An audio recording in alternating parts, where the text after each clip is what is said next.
The L-sit. There's a common misconception that people think their arms are too short. This isn't true, you just don't have the technique.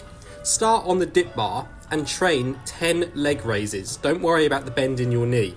After you can do 10, move to the pull-up bar and do leg raises as high as you can raise them until you can do 10. And then after that, on the descend on the leg raise, try and hold at that L position.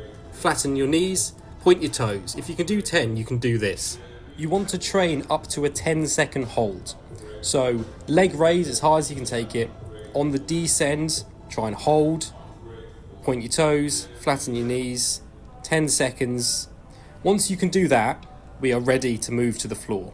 Quick shave, but now that you've mastered the L-sit with the bars, we're now moving on to the floor. This is probably the variation of the L-sit that you wanted to learn. This is the hardest variation, and from that foundation we can move on to it.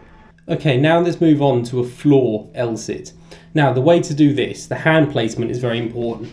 So first and foremost, don't have your hand flat like that, okay?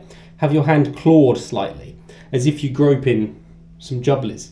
Now the reason you want this is so you can distribute your weight from your fingertips to your palm so that you can stay balanced. Very important. And start in the tuck.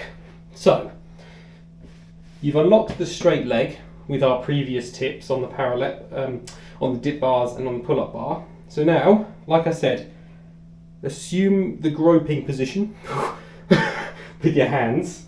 Start from a tuck. Lift. Use your fingertips and your palm to find your balance. Extend the legs, flatten the knee, point the toes.